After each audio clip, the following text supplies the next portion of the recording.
New plans give the most detailed look yet at designs for a downtown NBA arena. A change in school bus safety policy draws criticism, and the latest whiteout has some residents seeing red. This is Council Rewind, and I'm Dustin Weiss.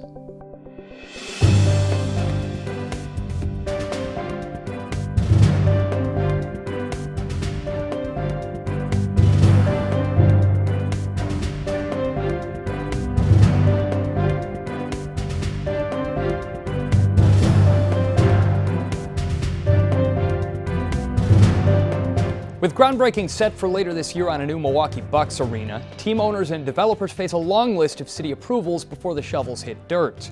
On January 12th, the $500 million project cleared one of the first hurdles, receiving approval for their general plan development. What we'd like to do this morning is the document, as you know, included a narrative as well as a graphic.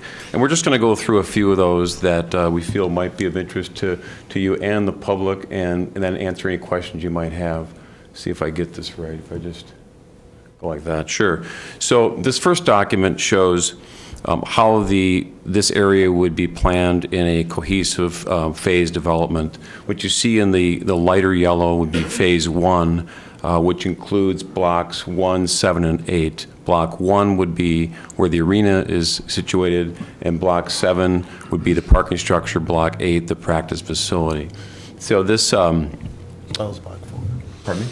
As well as block 4. As well as block 4, which is the live block. The lower area, which is blocks 2 and 3, would be in a future phase, as well as blocks 7 and 8. Block 1 is the arena block, as we mentioned. The various colors, high activation, medium activation, and low activation are shown in the blue, yellow, and green lines, as well as the setbacks shown in this document here. So, starting with block 1, the setbacks you see in the hash marks are really parallel lines from the public right-of-way, the public street. And those are there because these buildings, of course, are not parallel to the street, but they have various ins and outs, and we're trying to create some flexibility for how these buildings would be designed in the future. As Vanessa said, we'll be back in front of you for the detailed plan development. The main activation of block 1 is shown in the blue lines, and those would be activated mainly on 4th Street and the south on Highland Avenue, shown in blue. The green is a medium activation, and the yellow is a light activation line that would again show how these buildings meet the street. From a height perspective, block 1 is, I'm sorry, this keeps moving. Block 1 is a minimum of 5 stories, a maximum of 6 stories, really allowing for the arena height itself. The future blocks have a more flexible height requirement between 2 stories and 20 stories. And then we can just go through these various blocks. Block 2 has a relatively standard setback that you might find, and main activation on State Street, as shown in this diagram, secondary activation on 5th Street. Block 3 is south of the arena, and again, this block is seen as another extension of potentially the live block on 4th Street with high activation on the Highland Avenue side facing the arena. Block 4, which is our live block across from the arena, has high activation facing the arena, and you notice a courtyard-shaped setback. Anticipated there would be a variety of uses, entertainment-type uses, multi-level entertainment-type spaces, retail, and restaurants. We also show a high activation on the back side of this building at the alleyway that provides for access from the pedestrian ways to Overworld 3rd Street. The Bucks do own those 2 properties there on either side of Uglies, and the idea there is to create a connection that activates this development and connects it to Overworld 3rd Street. Block 7 is the parking structure, a proposed parking structure with high activation along Juneau Avenue, and future development along 6th Street, planned for residential liner building Mr. in Chair? that location. Question on that, Alderman Kobeck? Yeah, I mean, I noticed this earlier too on the drawing where you had the two different shades of yellow and the brown indicating phasing. So you're going to build the parking garage first, and you're not even sure if you're going to build the 6th Street facade there, or not more than a facade, the activation along 6th Street? No, the plan is to build the residential along that 6th Street, but in a future phase. Well, but the parking garage will be built before the residential that's literally stuck to the parking garage That's correct. with an uncertain length of a standalone parking structure with a setback waiting for development. Yes, but in the detail plan, I think we plan to show the apartment structure and the building with the hope that we will be very close to designing and building the apartments. Well, I don't think I can support, certainly not the detail plan. Even the general plan gives me pause if it's not together. I mean, I can't support allowing a standalone parking structure, all four sides of parking. I mean, you're only hiding one side. I wish you were hiding more than one, but you're not even committing to hiding the one side. So, I mean, to me, it's got to be simultaneous. Well, we do plan for activation along the base of the parking structure to the south with a retail space and to the north with a potential office space. So 3 sides of the structure would be activated eventually, as shown. You mean on the ground floor? On the ground floor. But I mean, it's going to be parking floors 2 through, how high is it? So 2 through 7 is going to be just parking. There's only one side where 2 through 7 is something other than parking, and even that is a maybe. To me, I couldn't even consider approving that. Whether this was associated with the Bucks Arena or not, I couldn't imagine approving a 4-sided parking garage in the middle of one of the most prominent downtown blocks. I think it's fair to say we care deeply about the aesthetics of this, and we're kind of finalizing the master plan on the landscape architecture in the master plan, so we do not want this to resemble a parking structure, number one. And, I'd say number two, we'd like to get all this done as quickly as we possibly could. And from your end, that entails us approving this here and giving you some guidelines along with additional feedback that you're getting. You have the pedestrian way, the current alleys that would allow access from pedestrians that may be on or going to or from Old World 3rd Street. Correct. And I assume that you envision, utilization of the live block as well too at times for open access events, so on and so forth. Where you see the pedestrian path and then you see the access to the building, do you envision that the building is going to be a use where there would be open access to and from for general public, members of the public, to kind of make their way through that building, and or otherwise, I guess they're relegated for going around either to the north or south? No, it's definitely seen as an open, activated area of a collection of buildings that allow people to really go between 3rd Street through the live block to the arena. So it's designed as an access point. So the actual design of the pedestrian mall may be several months away, as I understand it. Whereas the legal action to create a pedestrian mall, which of course can always be reversed, until streets get tore up and pavement removed, you can always, that file will move along. I believe it will be introduced next Tuesday at the council meeting for consideration by the Public Works Committee in the next cycle. Is that correct? Mayor Shaning, you want to introduce yourself for the record here, please? Mary Shanning from the City Attorney's Office. We do have a file that's been introduced or will be introduced for the next council cycle that starts the process of designating the pedestrian mall. It will need to go to City Plan Commission and then back through council for final approval. It is our hope that along with that file, we will also have a lease agreement with the Wisconsin Center District, who will then sublease it to the Bucks for use as the plaza. The committee and the council approved the general plan development, and more specific plans are pending. Potential changes seem to be in the works for the city's long-standing policy of having school buses let children off, then pull away to afford a better view before kids cross the street. Community activists have called for a policy of turning on the flashing lights, extending the stop sign, and forcing traffic to stop while kids disembark, but their proposal was delayed by concerns about safety and traffic. On January 7th, the Public Safety Committee heard the latest compromise. We did exactly what the committee asked us to do. We got in the room. The city engineer was present, representatives from several school buses, community members, Common Ground were in the room, LRB was in the room, a representative from AAA, and after a long, lengthy discussion and going back and forth, we felt that this was the compromise that we're going to put on the table. And we do, the major difference is that we stay off the major thoroughfares, the streets with 2 lanes in each direction. We're leaving this strictly to the side single streets.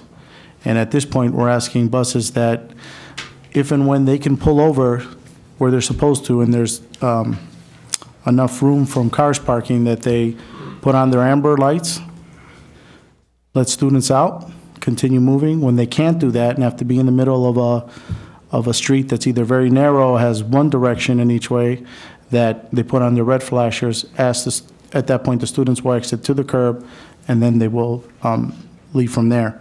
My concern is that there would be 2 safety hazards. The first would be kids thinking now that they can cross in front of the street or in front of the bus because that stop sign is out. Second is the congestion and people trying to avoid that congestion and causing further accidents. So those are the 2 points I have regarding the congestion and the unintended consequences this may have.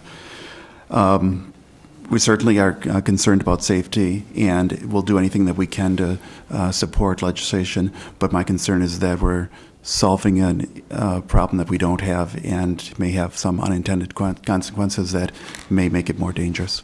However, there's a great deal of speculation that I'm hearing this could happen or this might happen if this moves forward.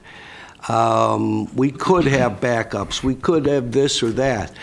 I would ask, and I'm inclined to support this final version, hopefully, but having said that, I'm wondering, can't your division, Captain, or the safety division monitor this, come back to this committee within, give a report every quarter on what we are seeing? If we pass this and it moves forward and somehow safety is being jeopardized, I'm sure Common Ground would want us to go back and rescind it. That's doable. The Safety Division or MPS could cite any children injured or killed in recent years with the existing system. So are you really improving safety if that's the case? What are you actually improving? What you are doing is causing traffic to stop 90,000 times a day. We looked at videos, and I'll say this again because this is the third hearing and there have been time in between.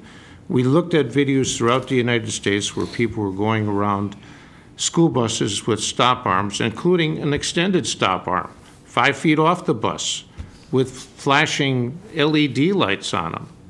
And drivers still went around those buses and still I just saw a release that said it was a good year. Only 3 children were killed using that system last year in the United States. We're not having any children hit here. What are we solving? Are we improving safety? If it's a good ordinance, and if we've done our due diligence as elected officials on wanting to understand the information and send community groups in which we are supposed to represent as citizens, they comply, I think it's in every good reason for us to really give that the benefit of the doubt and not be very skeptical of all of the other things, as I mentioned, as far as hypotheticals. I've been on this road before where people find out every negative thing about good intentions, and we end up losing out on it. And so there's been great legislation that have been proposed before this council that was killed because of hypotheticals. This is not one of them that I'm willing to allow. Now I have new information from 2012 to 2015. here in the city of Milwaukee in those 3 years, as it relates to crashes here in the city of Milwaukee and school buses and pedestrians, there were actually 9. Out of those 9, 5 of them were adults, from a 19-year-old female to a 56-year-old male. Obviously, they were not getting on and from a school buses, however, those did occur in the roadway. The other 4 that were under the age of 18, 2 that I mentioned last time I was at the Public Safety Committee meeting, a 6-year-old who was not getting on or off the school bus around 3:57 p.m., May 21st, 2014, was crossing the street on Mineral and South Cesar Chavez Drive. Was crossing against the lights, according to the accident report, and the school bus did hit that child. The other one that I mentioned was in 2013, was the 14-year-old young man who had just gotten off a school bus and decided, and this was on South 8th and Greenfield, and decided that he would grab a hold of the window as the bus was pulling off, and obviously he couldn't hold on any longer, so he fell to the ground.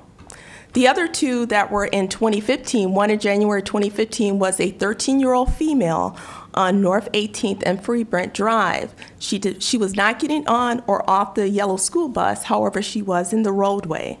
Another one was in February of 2015 that involved a 14-year-old female that was on North 76th and West Hampton.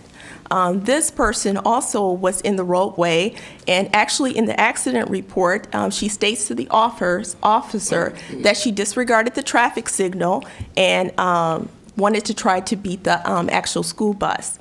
So if we're actually looking at in those 3 years with the 9 incidents, and obviously every incident is very, very important, but according to this particular legislation that is going forth, it really wouldn't really address the issue as far as the school bus crashes and the 9 pedestrians that were involved. One, when you have a bus that can get out of that driving lane, they're going to be utilizing the amber lights, so it's not as much of a concern. But when that bus is stopped in the driving lane, I think there is a benefit here to attempting to limit the traffic movements that might take place around a stop bus in a driving lane. The last thing you want to have, and I would say that even if it were under today's condition, if a bus is stopped in a single lane and you have that amber light, the last thing you want to have is a motorist that's sitting behind that bus and having to go into the opposite direction of traffic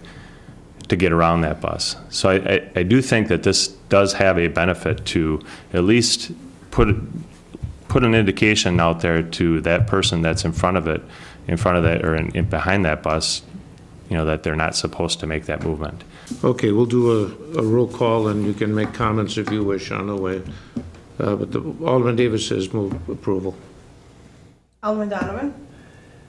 Aye, Mr. Chairman, with the understanding that the police and the Safety Commission are going to do an evaluation of this, and at least, and perhaps if we can have that written into the legislation and come back to this committee with updates. So I would move approve, or I support the motion. Alderman Davis? Aye. Alderwoman Cox? I'll be in support, but I do want to see the city attorney's opinion on it, as well as it would be my expectation with the support that education will take place between its passage and its the start of usage of it in August, as well as the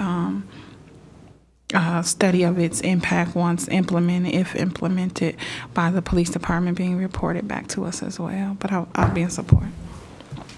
Alderman Puente? No. Mr. Chair, Alderman Wachowski. I will also vote no, and I will state that I don't believe this measure improves safety whatsoever. I think it does the opposite. I will also indicate that you probably don't need an evaluation, because when drivers stop for no children to cross the street, you'll be hearing from them. It'll be evaluated. The measure is undergoing further analysis by the city attorney's office.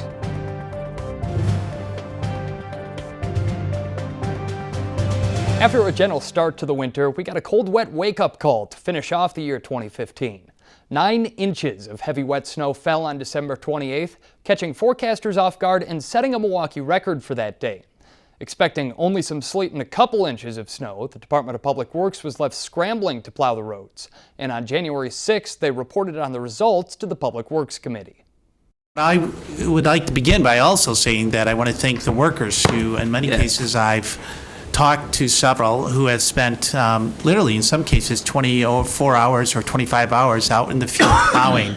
They worked tirelessly, and they worked very hard to maintain the safety of our city, open for commerce, but for public safety and other issues. So I think we should not lose sight of the fact that we had many of our employees who really worked tirelessly to make sure all of us had an ability to get into work and do our jobs.